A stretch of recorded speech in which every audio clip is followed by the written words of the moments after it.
ಪುಟಾಣಿ ಅಯ್ಯೋ ಹೇಗಿದೆ ಕಂದ ಸೂಪರ್ ಆಗಿದ್ದೀನಿ ಸೂಪರ್ ಆಗಿದ್ಯಾ ಮಿಸ್ ಮಾಡ್ಕೊಂಡ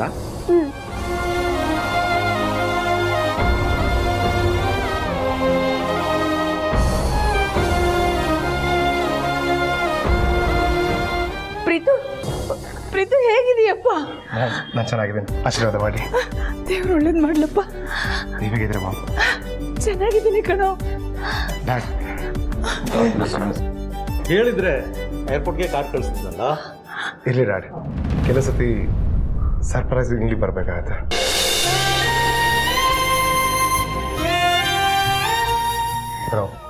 ಪ್ರೀತು ಹೇಗಿದ್ಯಾ?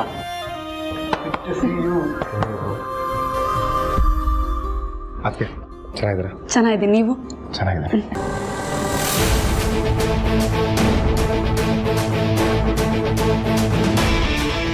ಪ್ರೀತು, ನಿನ್ನ ಮುಖದಲ್ಲಿ ನಗು ಆಗಲಿ ನಿನ್ನಲ್ಲಿ ಸಂತೋಷ ಆಗಲಿ ಕಾಣಿಸ್ತಿಲ್ಲ. ಯಾಕಪ್ಪ? ಏನಾದರೂ ಸಮಸ್ಯೆ ಆಗಿದೆಯಾ? Any problem? ಪ್ರೀತು, ಅದು ಏನೇ ಇರಲಿ ಪ್ಲೀಸ್ ಹೇಳು.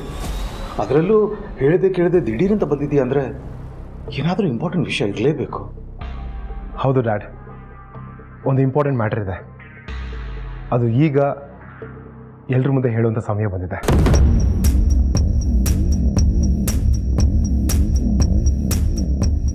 ಇಷ್ಟು ದಿನ ಅಜ್ಞಾತವಾಸದಲ್ಲಿದ್ದೆ, ಆದರೆ ಸತ್ಯನ ಹೇಳಲೇಬೇಕು ಅಂತ ವಾಪಸ್ ಮನೆಗೆ ಬಂದಿದ್ದೇನೆ.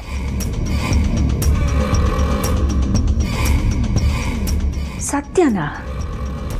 ಯಾವುದ್ರ ಬಗ್ಗೆ? ಯಾರ ಬಗ್ಗೆ? ನಮ್ಮ ಪುಟಾಣಿ ಬಗ್ಗೆ.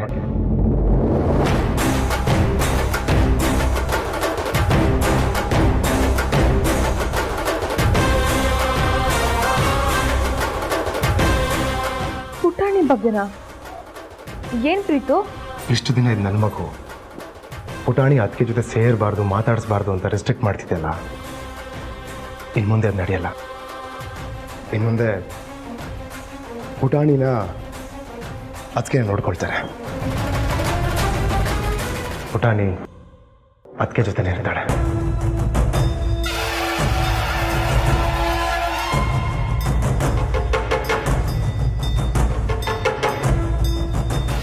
ಪುಟಾಣಿಗೂ ನಿನಗೂ ಇನ್ನು ಮುಂದೆ ಯಾವ ಸಂಬಂಧನೂ ಇರಲ್ಲ, ಇರಬಾರ್ದು.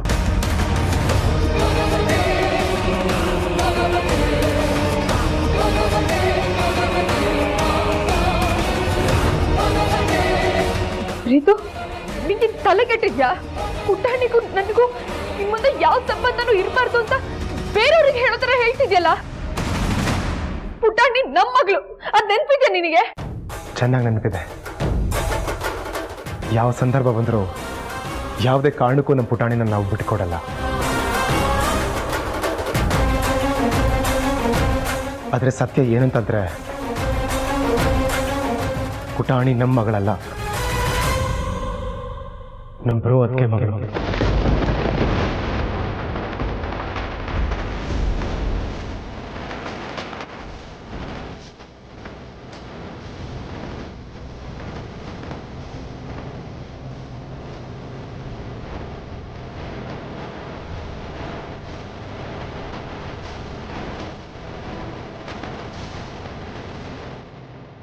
ಪುಟಾಣಿನ ಹೆತ್ತಿರೋದು ನೀನಲ್ಲ, ನಮ್ಮ ಅತ್ತಿಗೆ.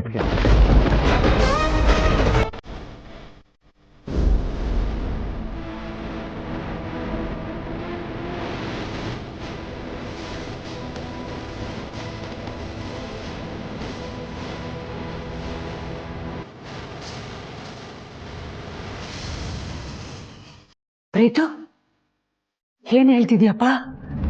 ಏನು ಹೇಳ್ತಿದೀಯ ನೀನು? ಹೌದು ಮಾಮ್, ಸತ್ಯನೇ ಹೇಳ್ತಿದ್ದೀನಿ. ಇಲ್ಲ, ನಾನಿದನ್ನ ನಂಬಲ್ಲ. ಪ್ರೀತು, ನೀನ್ ಸುಳ್ಳು ಹೇಳ್ತಿದ್ಯಾ? ಪುಟಾಣಿ ನನ್ನ ಮಗಳು ಪ್ರೀತು, ಅವಳು ನನ್ನ ಮಗಳು.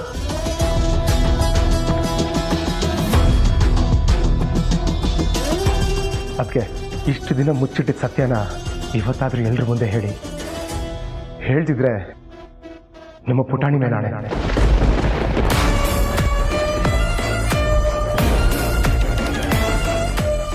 ಪಾರು, ಸತ್ಯ ಹೇಳೋ ಟೈಮ್ ಬಂದಿದೆ, ಹೇಳ್ಬಿಡು. ಹೌದು ಪಾರ್ವತಿ, ಹೇಳಮ್ಮ.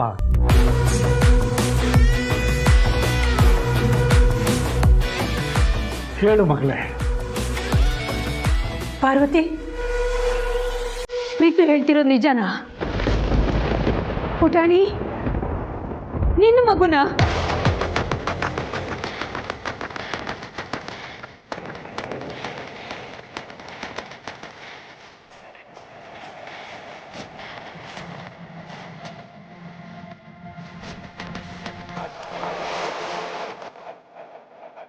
ಹೌದು ಅತ್ಯಮ್ಮ, ಪುಟಾಣಿ ನಾನು ಹೆತ್ ಮಗಳು.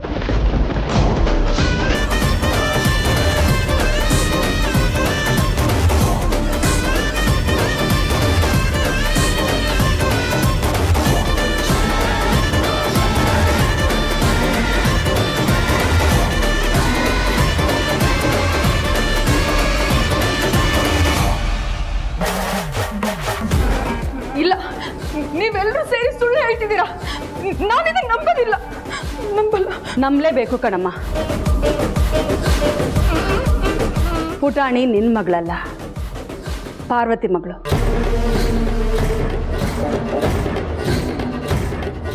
ಚಿಕ್ಕಮ್ಮ, ಏನು ಹೇಳ್ತಿದ್ದೀರಾ ನೀವು? ಹೌದಮ್ಮ ಜನನಿ, ಪಾರ್ವತಿ ಯಾಕೆ ಸುಳ್ಳು ಹೇಳ್ತಾಳೆ? ಇಷ್ಟು ದಿನ ಈ ಸತ್ಯನ ಪಾಪ ಅವಳಲ್ಲಿ ಮುಚ್ಚಿಟ್ಲು.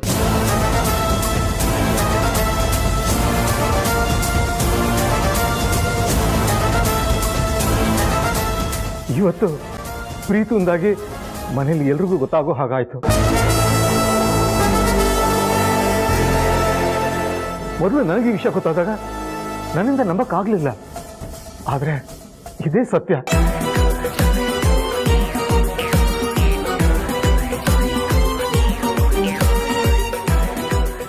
ಪುಟಾಣಿ ಆದಿತ್ಯ ಪಾರ್ವತಿದೆ ಹೊರತು ನಿಂದಲ್ಲಮ್ಮ. ಮತ್ತೆ ತೀರ್ಕೊಂಡಿದ್ದ ಮಗು ಪಾರ್ವತಿಗೆ ಹುಟ್ಟಿದ ಮಗು ಅಲ್ಲ, ನಿನಗೆ ಹುಟ್ಟಿದ ಮಗು.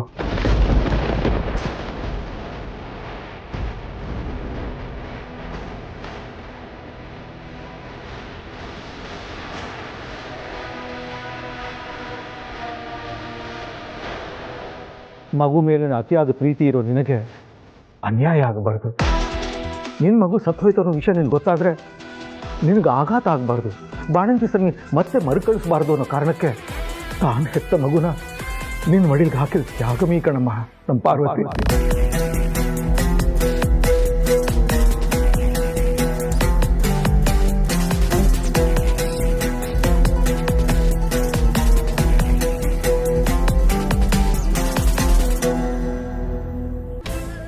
ಹೌದಮ್ಮ, ಅವತ್ತೊಂದಿನ ಪಾರುನೇ ನನಗೆ, ಅಪ್ಪಂಗೆ, ಸಾರ್ತಿಗೆ, ಚಿಕ್ಕಮ್ಮಂಗೆ ಸತ್ಯ ಹೇಳುವಂಥ ಸಂದರ್ಭ ಬಂತು. ಅದನ್ನು ಕೇಳಿ ನಮ್ಮೆಲ್ರಿಗೂ ಶಾಕ್ ಆಯಿತು. ಅವಳ ಜಾಗದಲ್ಲಿ ಬೇರೆ ಯಾರೇ ಇದ್ದಿದ್ರು ಆ ಥರ ನಿರ್ಧಾರನ ತಗೊಳ್ತಾ ಇರಲಿಲ್ಲಮ್ಮ.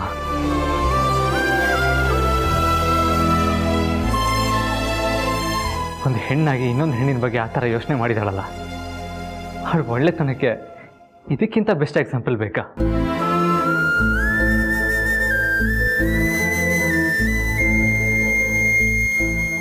ಹೌದು ಮಾಮ್, ಬ್ರೋ ಹೇಳ್ತಿರೋದು 100ಕ್ಕೆ 100 ಸತ್ಯ. ಜನನಿ ತನ್ನ ತಾಯ್ತನ ಕಳ್ಕೋಬಾರ್ದು, ಅವಳು ಚೆನ್ನಾಗಿರ್ಬೇಕು ಅನ್ನೋ ಕಾರಣಕ್ಕೆ ಅದಕ್ಕೆ ತಾನು ಹೆತ್ತ ಮಗುನ ಜನನಿ ಮಡ್ಲಿಗೆ ಹಾಕಿದ್ರು.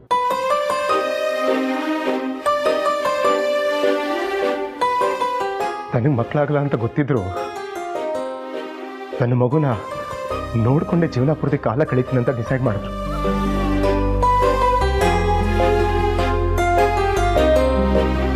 ಅದಕ್ಕೆ ನಾನು ದುಬೈಗೆ ಹೋಗ್ಬೇಕು ಅಂತ ಡಿಸೈಡ್ ಮಾಡಿದ್ದು. ಅಲ್ಲಿಗೆ ಹೋದ್ಮೇಲೆ ಎಲ್ಲ ಚೆನ್ನಾಗಿದೆ ಅಂತ ಅನ್ಕೊಂಡಿದ್ದೆ. ಆದ್ರೆ ಆಮೇಲೆ ವಿಷಯ ಗೊತ್ತಾಯ್ತು, ಜನನಿ ಪುಟಾಣಿನ ಅದಕ್ಕೆ ಜೊತೆ ಸೇರಕ್ಕೆ ಬಿಡ್ತಿಲ್ಲ, ಮಾತಾಡ್ಸಕ್ಕೆ ಬಿಡ್ತಿಲ್ಲ, ಸಮಯ ಕಳೆಯಕ್ಕೆ ಬಿಡ್ತಿಲ್ಲ ಅಂತ.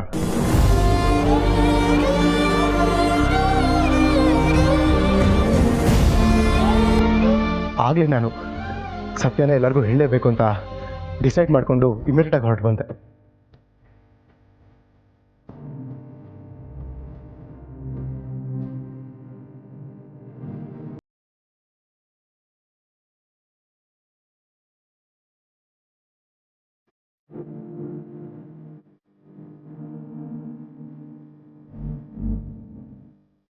ಎಂತ ಕೆಲಸ ಮಾಡಿದ್ಯಾ ಪಾರ್ವತಿ? ನೀನ್ ಬಾಡಿಗೆ ತಾಯಿನ ಎತ್ತು ಮಗುನ ಯಾರಾದ್ರೂ ಎತ್ತಿ ಕೊಟ್ಟು ಬಿಡ್ತಾರ? ಇಷ್ಟು ವರ್ಷ ಹೇಗೆ ಸಹಿಸ್ಕೊಂಡಿದ್ದೆ?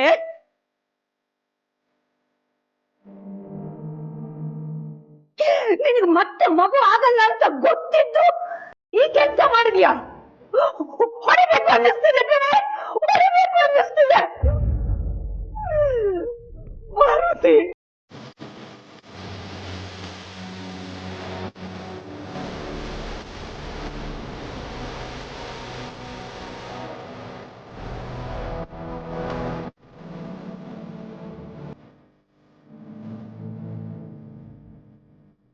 ಅಯ್ಯೋ ಅಚ್ಚಮ್ಮ, ಏನ್ ಮಾಡ್ತಾ ಇದ್ದೀರಾ?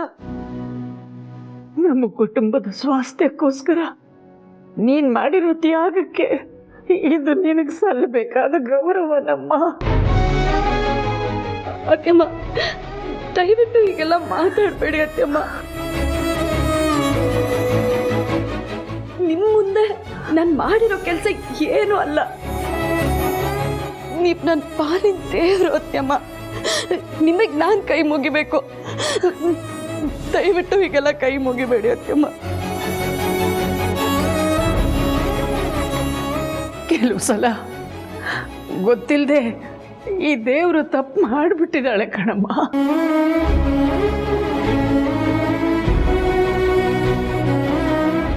ಪಾರ್ವತಿ, ನನಗಿದು ಯಾವ ಸತ್ಯನೂ ಗೊತ್ತಿಲ್ಲದೆ ಮಗುನ ಜಾಸ್ತಿ ಸೇರಿಸ್ಕೋಬೇಡ, ಮಗುನ ದೂರ ಇದ್ದು ಬಿಡು ಅಂತೆಲ್ಲ ನಿಂಗೆ ಹೇಳದ್ನಲ್ಲಮ್ಮ. ನನಗೆ ಗೊತ್ತಿರ್ಲಿಲ್ಲಮ್ಮ, ನನ್ಗೆ ಗೊತ್ತಿರ್ಲಿಲ್ಲ ಇದೆಲ್ಲ.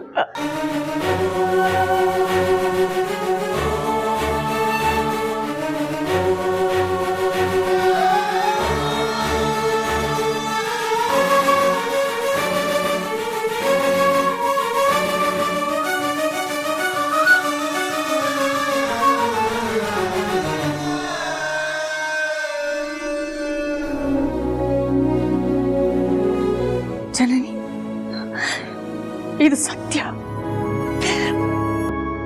ಕಟು ಸತ್ಯ. ಇದನ್ನು ಒಪ್ಕೊಳ್ಳೇಬೇಕಲ್ಲಮ್ಮ.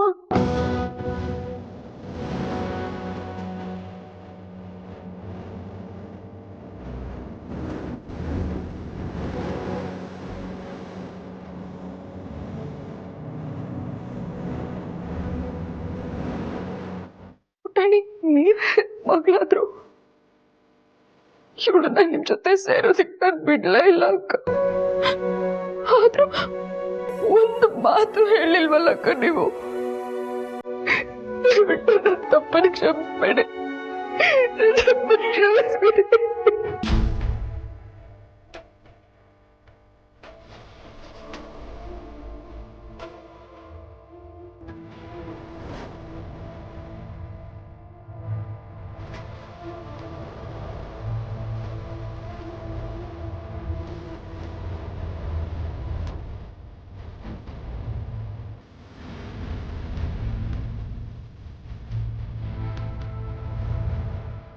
ಕಂದ, ಬಂಗಾರಿ, ಏನ್ ಗೊತ್ತಾ, ಇನ್ ಮುಂದೆ ನಿನ್ ಮಮ್ಮಿ ನಾನಲ್ಲ, ಪಾರು ನನಗ್ ಮಮ್ಮಿ.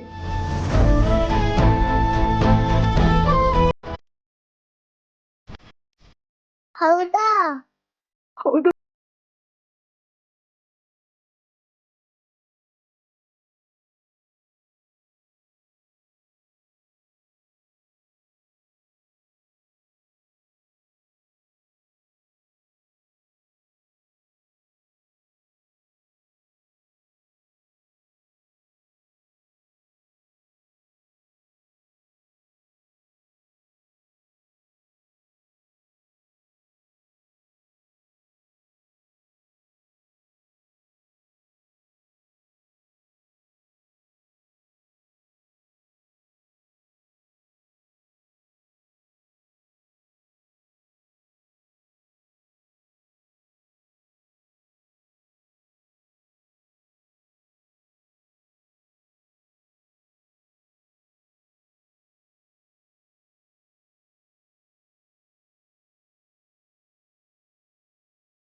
S bro. ಜನನಿ, ನಿನಗೂ ಇದು ಒಪ್ಪಿಗೆ ಇದೆ ಅಲ್ವಾ? ಹೂ ಅಕ್ಕ, ನನಗೂ ಒಪ್ಪಿಗೆ ಇದೆ.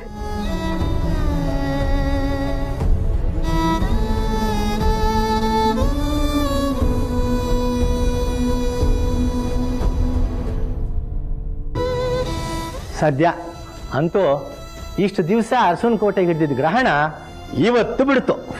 ಇನ್ನೂ ಬಿಟ್ಟಿಲ್ಲ ರೀ. ರತ್ನವೇಣಿಯವ್ರು ಇರೋ ತನಕ ಬಿಡಲ್ಲ ಅನ್ಸತ್ತೆ. ಅಯ್ಯೋ, ಸತ್ಯ ಏನು ಅಂತ ಗೊತ್ತಾದ್ಮೇಲೆ ನಾನು ಏನು ಮಾಡಲ್ಲ ದಾಮಿನಿ. ನನ್ನ ಪಾಡಿಗೆ ನಾನು ರಾಮ ಕೃಷ್ಣ ಅಂತ ಇದ್ಬಿಡ್ತೀನಿ. ಹೌದಾ? ಹಾಗಾದರೆ ನಾನು ಒಂದು ಸತ್ಯನ ಹೇಳ್ಬಿಡ್ತೀನಿ. ಇಷ್ಟು ದಿನ ನಿಮಗೆ ಫೋನ್ ಮಾಡಿ ಲವರ್ ಥರ ನಿಮ್ಮನ್ನು ಮದುವೆ ಆಗ್ತೀನಿ ಅಂತೆಲ್ಲ ಹೇಳ್ತಿದ್ದಿದ್ದು ಬೇರೆ ಯಾರೂ ಅಲ್ಲ, ನಾನೇ.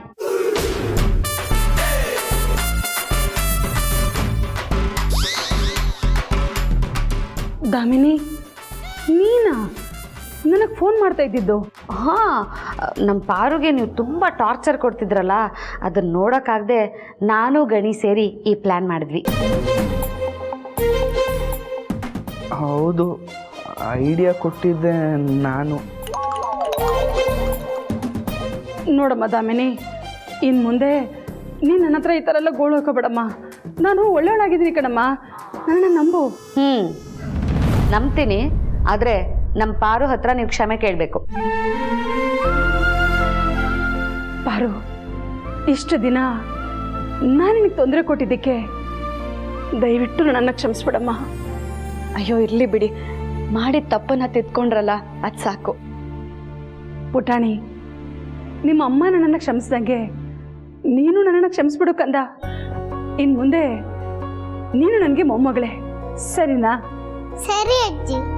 ಇನ್ನು ಮುಂದೆ ಅರಸನ ಕೋಟೆಯಲ್ಲಿ ಪರಸ್ಪರ ವಿಶ್ವಾಸ, ಪ್ರೀತಿ, ನಂಬಿಕೆ, ಬಾಂಧವ್ಯ ಇದು ಮಾತ್ರ ಇರುತ್ತೆ ಅಲ್ವಮ್ಮ ಜನನಿ? ಖಂಡಿತ ಅತ್ತೆ. ಇನ್ಯಾವತ್ತೂ ನಾನು ಪಾರ್ವತಿ ಅಕ್ಕನ ಜೊತೆ ಮನಸ್ತಾಪ ಮಾಡ್ಕೊಳ್ಳಲ್ಲ.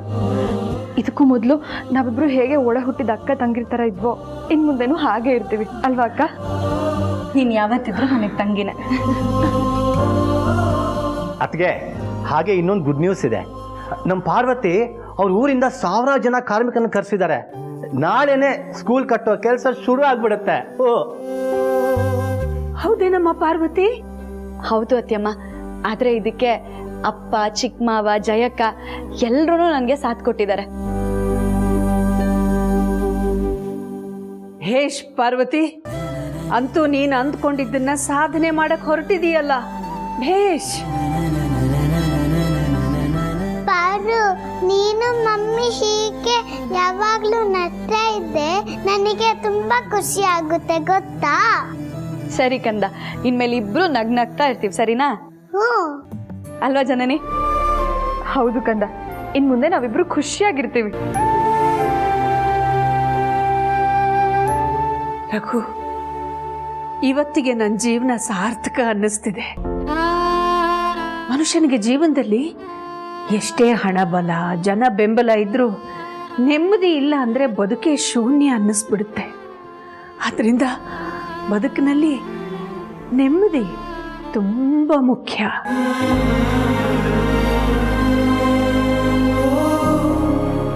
ಸಂಬಂಧಗಳ ಮಧ್ಯೆ ಒಂದು ನವಿರಾದ ಸಂತೋಷ ಇರುತ್ತೆ. ಆ ಸಂತಸ ಕಂಡೋ ಕಾಣದೇನೋ ಒಂಥರ ತಪ್ಪೋಗಿತ್ತು. ಈಗ ಅರಸನ ಕೋಟೆಗೆ ಅದೆಲ್ಲ ತಿರುಗಿ ಸಿಕ್ಕಿದೆ. ನಾವೆಲ್ಲ ಒಟ್ಟಿಗೆ ಒಗ್ಗಟ್ಟಿನಿಂದ ಈ 4 ದಿನದ ಬಾಳಿನಲ್ಲಿ ಹೆಜ್ಜೆ ಇಡೋಣ. ಒಗ್ಗಟ್ಟಿನಿಂದ ಹೆಜ್ಜೆ ಇಡೋದಕ್ಕೆ ನಾವಿಷ್ಟೇ ಜನ ಸಾಲದು. ಪ್ರೀತು, ಜನನಿ, ಮುತ್ತು ರತ್ನದಂಥ ಗುಣವಂತರಾದ 2 ಪುಟಾಣಿಗಳು ನಮ್ಮ ಕುಟುಂಬಕ್ಕೆ ಬೇಕು. 5.5 ವರ್ಷಗಳ ಕಾಲ ನಮ್ಮ ಸುಖ ದುಃಖ ಸಂತೋಷಗಳಲ್ಲಿ ನೀವು ಭಾಗಿಗಳಾಗಿದ್ರಿ. ನಾವು ಕಲಿತ ಪಾಠ ನಿಮಗೂ ಒಂದು ಸಂದೇಶ. ಕೂಡಿ ಬಾಳಿದರೆ ಸ್ವರ್ಗ ಸುಖ. ಧನ್ಯವಾದಗಳು.